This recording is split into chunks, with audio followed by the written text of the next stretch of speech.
best entertainment on the earth. Tune in for Comics with Perch. Hey everybody, this is Perch. I did a video a bit ago about supporting better people. It had an interesting reaction where, I don't know, a decent amount of people were like, we've heard this before. Another third was like, oh, cool, Bob Layton has an account. I should go follow that. And then a third of the people seemed to feel like I was picking on them, that they were responsible for people saying crazy things on social media, which is, I don't know. My take is that third group does enjoy getting angry about, like, that is their pleasure, is getting angry about this stuff.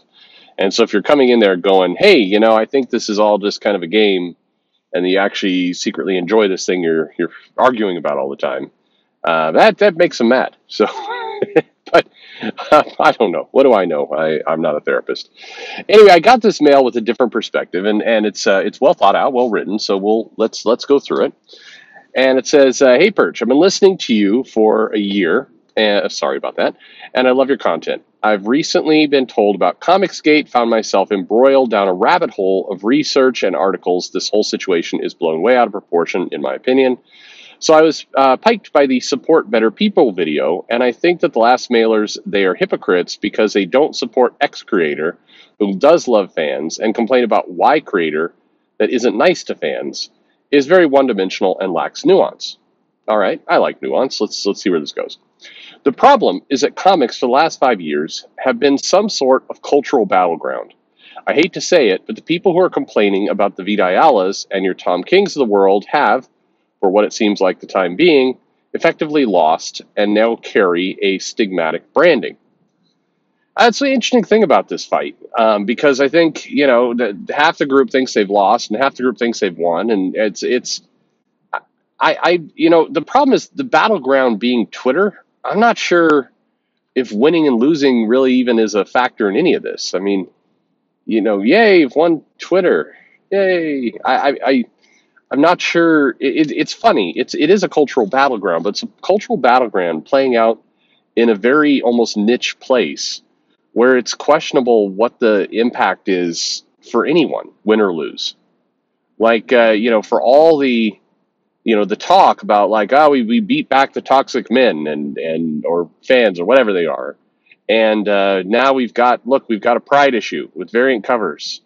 And so, the LGBTQ community gets represented effectively once a year in an anthology. I don't know. Is that a win? It doesn't feel like a win to me. It feels like, I don't know. I guess people are happy with that. Let's continue with the mail. But this is a problem, this entire thing. Like, I'm not sure what progress is actually being made in this stuff. Comics, to me, felt way more actually progressive, 15, 20 years ago, with ongoing titles being held by people, and that, are fondly remembered and reprinted today, as opposed to now where it feels like a lot of the work is almost kind of, junk made, where it comes out and then you forget it exists a few minutes later. And I don't know. And meanwhile, the industry hasn't changed from that strategy. So I don't, the other side didn't win either. They're still kind of doing what? Anyway, sorry. Let's continue with the mail, because I can just continue down that rabbit hole forever. So the mail continues.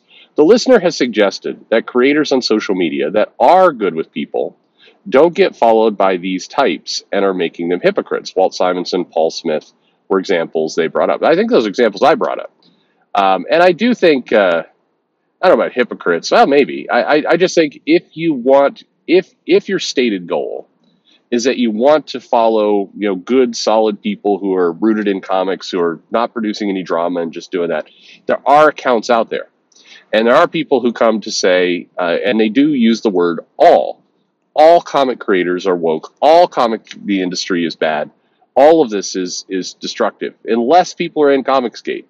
There are people who say that. Now, not many, in fairness, but it's that word all that often, makes me kind of, raise the eyebrow, like, no, there's plenty of examples out there. You just gotta maybe dig for them. But anyway, I propose another perspective to your listener, and you, since you seem to agree.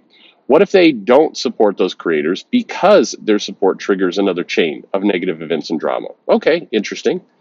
What happens if they openly support and follow Walt Simonson and Paul Smith, and someone is outraged that the CG or anyone associated with them started following them? Yeah, that would happen. Will Simonson and Smith then openly denounce these followers?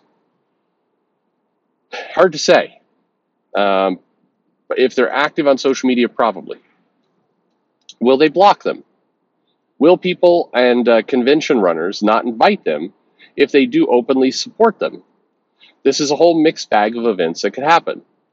Fans can either be further alienated and branded with the same stigmatic label as the fans who supported them, and thus causing a vicious cycle of ruined careers and further shunning of people who choose to be more inclusive to their fan base and did nothing wrong. Anyways, I could go on and on, but I've eaten up much of your time already. Have a good one, Perch. Stay spectacular, be amazing, and remember that life is one journey into mystery. I love that. That's a good ending. So I think you are correct in your hypothesis there. I don't think it's why people don't follow them. I think because you look at, for example, a J. Scott Campbell, and he will post up art, and people will quickly jump on that. So I don't think there's anybody who's deliberately taking the strategy of saying protecting a Walt Simonson or protecting a Bob Layton. I say this in part because when I did that video talking about Bob Layton, I had a more than one person come in going, I don't know who this Bob Layton guy is, but if he hasn't made it in Marvel, he doesn't sound like he's ever going to make it in comics. Like, okay, what? We do have to recognize that a handful of people fighting this fight, not on one side or the other, but across the board, are pretty ignorant when it comes to comics. Their primary source of comic information comes from either YouTube videos or whatever's been produced in the last 5 years, or whatever Zach has promoted in the past. By the way, just for clarity, it's not Zach's fault. Zach, yeah, I'll do the same thing. I'll talk about a comic book, a specific comic book, and people will come in, suddenly with awareness of that comic book, and it's like, I'm glad I introduced you to something, but there's more to life than that. Anyway, so I don't believe anybody's doing that on purpose. Now, maybe, but it doesn't make you wrong. I think you are correct that situation would play out, and it's unfortunate, but you're right. So let's say a bunch of people who are either CG or identify themselves as CG or loosely kind of connected in some form or fashion start retweeting Walt Simonson and say, this guy is a great artist. Let's say they do not put anything passive aggressive in there. They don't post things like, Walt Simonson is amazing and not woke like the rest of you jackasses. I mean, just that's more aggressive, not passive aggressive. But let's just say they're saying, here's a cool picture of Thor. I've always loved Walt Simonson. That's it. And then they start retweeting this stuff. Unfortunately, there is a 100% chance that a handful of, I don't know, what's the word, night letters or whatever it happens to be would start going out to Walt Simonson going, just so you know, there is a person who is affiliated with Comicsgate, which we know is a hate group that is retweeting your tweets. You might want to take the pledge that has gone out. There's several copies of the pledge, the 2022 version of the pledge we can send you that will basically update from last year's bylaws of what we're supposed to say. And you might want to just do that and then block these people because you wouldn't want someone to associate you with those people. I'm a big fan of your work, and it'd be a real shame if suddenly people attached you with that group. Just FYI, trying to help. Anyway, I've gotten many of those letters. Many. Almost every time I mention, even this video, I will get a letter like that saying, you mentioned CG multiple times during your video. Don't you realize that by saying their names 3 times in a mirror, somebody will come out from behind you with I don't know, an angry tweet and murder you and your family? Doug, I get those mails. I wish that is an aggravating part of humanity. Absolutely. The person who thinks that they're doing somebody a favor. It's the same kind of chirping behavior where I don't even remember if like a year ago I talked about mail I'd gotten saying, what do you think of John Malin? Do you like John Malin? John Malin is a legendary maverick in comics. You like John Malin, right? And it's like, this sounds like, it's all gross. It sounds like middle school. Do you have a crush on this girl over here? It's just, ugh. So it's gross. Make no mistake about it, that stuff would start going out, and then a Walt Simonson or a Bob Layton, I think, would at first be like, do we know if Simonson and Layton, those guys, even check their DMs? I'm guessing not. But I think the first reaction would be like, I have no idea what this drama is all about, and they would ignore it for a while. And then one of two things would happen. Either the night letters would continue until finally they would be forced to, all right, give me the text. I'll post I do not support people who are hate-filled, hate people, whatever. They would post that. Or you would see people actively start doing Walt Simonson, well, he is older, but, feels like he may be a little bit of a bigot or a misogynist. I don't know. I'm just, now I'm starting to wonder, because in his comics, he did draw Lady Sif with pretty big knockers, and I don't know. Like, Thor was doing a lot of toxic masculinity stuff, right? And that big snake, and we all know that snake was a penis, and I don't know. Anyway, you would see stuff like that. Absolutely you would. And I think that's one of the grosser, dumber parts of comics. But it all goes back to this entire battle that's being waged on largely Twitter is, what is the point? What is the point of it? I would love if you had some kind of alternate timeline, if you could see the effect. Like, what if none of this drama on any of this side happened? Like, people didn't get up in arms about comic industry must be burned to the ground, and the comic creators just chose to ignore some of the more saucy comments about girls drinking milkshakes, and they just let it go. Everybody just kind of let it go. What would happen to comic sales? My premise is that nothing at all. So if that's the only thing that changed, just people behave better on social media, just like there was none of this distracting drama, my feeling is nothing would be different. I think that the quality of comics, the price of comics, where they're distributed, if you're still getting Captain Marvel fighting a cat snake monster that smells like pee, and that is the joke for the entire comic, I don't know that any of this matters. That's my feeling.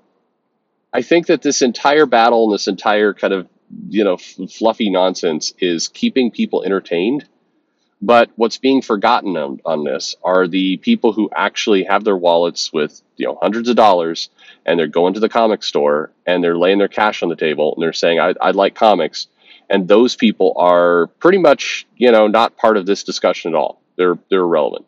And I say this because, if the topic comes up infrequently in Facebook groups among retailers, where they say, hey, what's this latest drama on Facebook or Twitter? How's that impacting sales to the store? And 90% of everybody in that group do not know what is going on. They have no idea, no context, and everybody says the same thing. Nobody talks about this in the store. Like, we've had one customer in the last 3 months who has touched on kind of the cultural fight on Twitter one way or another, and ever. Like, that's the impact right now.